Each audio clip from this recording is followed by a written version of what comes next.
If you're a special education teacher, you know that going home on Friday doesn't always mean that you're leaving work behind. You might start thinking about all the stuff that you did and didn't do that week.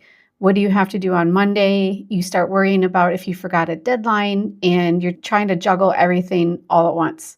I'm going to show you something that I do every Friday. I call it the Special Ed Weekly Reset that helps me to leave work at work on Friday so I can go home and do what I want to do over the weekend and then start my Monday nice and clean without worrying that I forgot something. This is the SPED Weekly Reset.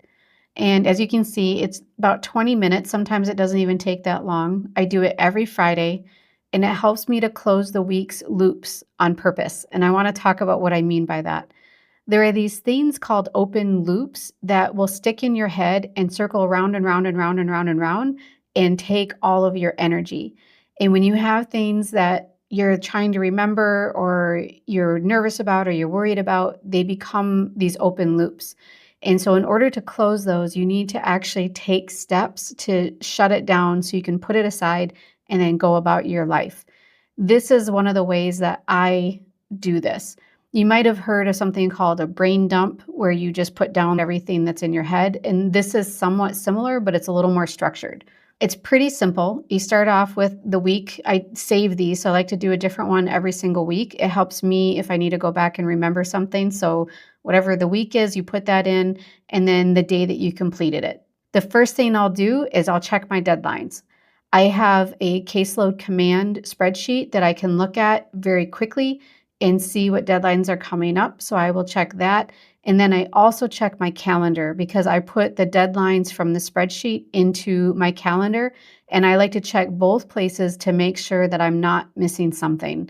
You really don't want to miss a deadline when it comes to special education. So I'll check both of those, and I look 30 days out, and I'll write that down here so that I remember, okay, I've got this IEP coming, or I have a meeting that's coming up and I need to make sure that I do the progress monitoring before that, or whatever deadlines you have. So check that for the next 30 days so that you have lots of time to do what you need to do. The next thing is what services were delivered and what was disrupted. I don't write down every single service that I did because that would take too long, and I have my schedule to look at for that. So I will put down anything that's out of the ordinary. For example, this last week was what I call a 0 week. It's the very beginning of the school year, so I'm not doing my normal services. For this week, I would write down the observations that I did. And I'm not going to write that down here for the sake of confidentiality, but I would write down the classrooms I went into, the particular students that I took data on. I would write that down. If it's the middle of the school year and if I was able to hit all of my services, I would say I hit all of my services, or I did everything except, and I would write down the exception. So I don't list out every single kid that I saw. I do note the disruptions, and the reason for that is there might be a pattern that emerges where I might find out that every Wednesday I end up having to miss a session because the student is going to see the social worker or something. So there's something that happens all the time that's interrupting that one session. And if I start noticing that that's a pattern, then I can make a change. So that's why I note what was disrupted. It lets me look for patterns. And then which students need follow-up. Maybe I noticed this week that little Billy was really struggling and he seemed like he was getting a little bummed out in class. He was really struggling to participate in the writing.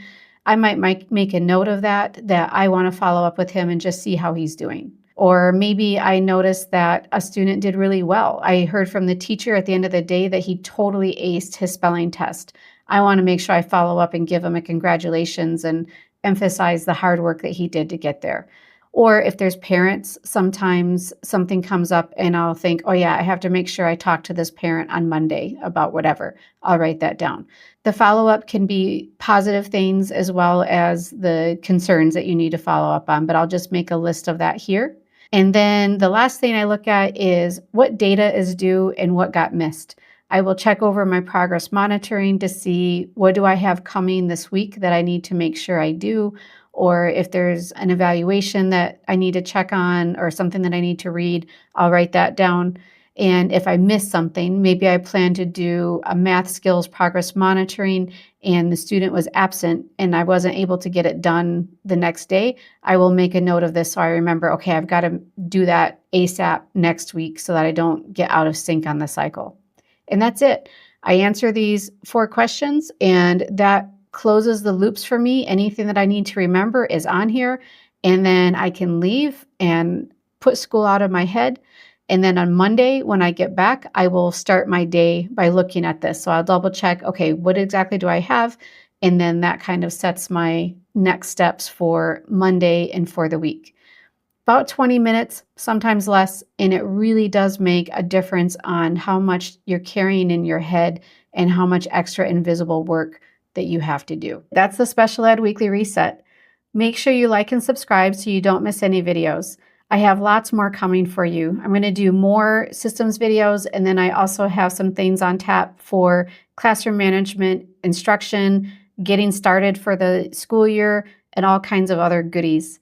Leave a comment to let me know what you're worried about as a special education teacher or what you would like to hear more about, and I'll probably make a video about it. I'll see you next time.